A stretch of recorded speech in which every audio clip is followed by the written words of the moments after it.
Di sini saya akan menjelaskan tujuan. Yang pertama, menjadi perusahaan yang dapat memenuhi kebutuhan pangan dengan produk bermutu, berkualitas, aman untuk dikonsumsi, dan menjadi pemimpin di industri makanan. Yang kedua, menjadi perusahaan transnasional yang dapat membawa nama Indonesia di bidang industri makanan. Selanjutnya, mendukung kedaulatan dan ketahanan pangan nasional, membuat masyarakat mengkonsumsi pangan berkualitas tinggi, memperkuat kemampuan menghasilkan produk berkualitas dalam skala besar untuk pasar domestik dan global, meningkatkan penjualan dan pendapatan perusahaan, dan menumbuhkan kesadaran akan pentingnya makanan sehat. Penjelasan ancaman dan menentukan bobot. Threats ancaman. Kompetitor mengeluarkan produk baru yang inovatif, bobot 0,07, rating 2, skor 0,14. Harga bahan coklat mentah yang melonjak, biaya susu murni naik 50%. 0,05 bobot, 1 rating, 0,05 skor. Bea cukai yang tinggi, 0,02 bobot, rating 1, 0,02 skor. Tidak fokus terhadap satu jenis produk, 0,02 bobot, 2 rating, 0,04 skor. Permintaan konsumen menurun, 0,05 bobot, 2 rating, 0,01 skor. Dikenakan pajak penjualan, 0,05 bobot, 1 rating, 0,5 skor. Total dari hasil keseluruhan 0,29 bobot, 0,4 skor. Peluang opportunity. Produk segmen pasar yang baru, melakukan diversifikasi terhadap produk lain, menyediakan produk Indofood secara khusus dan menjangkau seluruh pasar. Harga, potensi kerjasama dengan perusahaan sejenis untuk memperkuat posisi pada pangsa pasar. Promosi, Indofood memiliki komitmen yang dapat mengembangkan kualitas produk yang hasilnya sesuai dengan selera konsumen dan dapat menciptakan kesan brand-minded konsumen. Daya beli konsumen yang meningkat pada masa pandemi. Ekspansi produk ke pasar internasional untuk memanfaatkan popularitas produk. Lokasi, Indofood dapat mengambil kesempatan dari persaingan dengan perusahaan sejenis dengan cara mengakuisisi atau bermitra. Ini dapat memperkuat posisi mereka di pasar. Strategis SO, memperluas segmen pasar dengan cita rasa yang khas pada produk Indofood. Dengan adanya timbal jasa kepada konsumen yang baik, maka akan menaikkan jumlah konsumen. Dengan membangun kompetisi pasar yang tepat sasaran, akan memperbanyak minat beli masyarakat.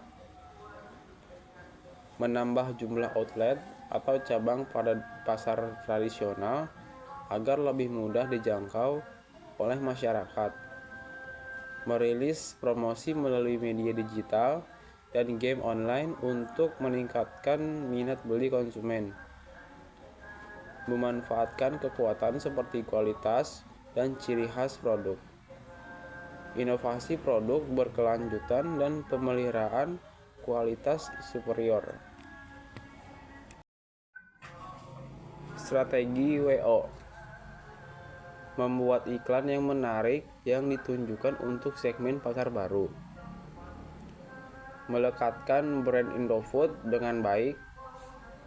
dengan melakukan ekspansi usaha ke negara lain dengan membuka pabrik produk Indofood baru guna untuk memenuhi kebutuhan dari negara yang bersangkutan.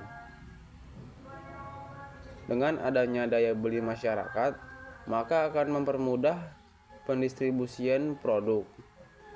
Dengan menyediakan produk Indofood secara khusus yang menjangkau seluruh pasar, maka permintaan pasar mungkin akan bisa terpenuhi.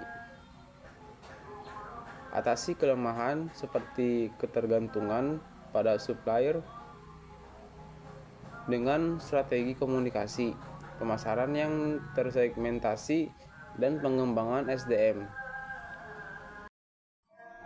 Saran yang pertama, lakukan evaluasi rutin, penting untuk secara teratur mengevaluasi strategi yang telah diimplementasikan.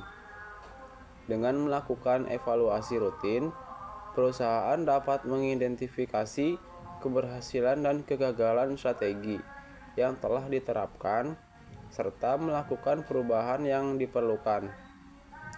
Yang kedua, fokus pada keunggulan kompetitif. Perusahaan perlu memahami keunggulan kompetitifnya dan memanfaatkannya dalam merancang strategi.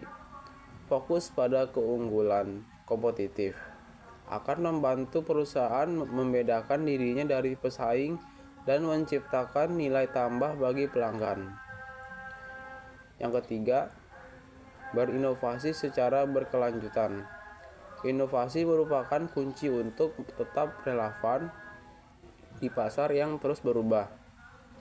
Perusahaan perlu terus mendorong inovasi dalam produk, layanan, dan proses bisnis untuk memenuhi kebutuhan pelanggan yang berkembang.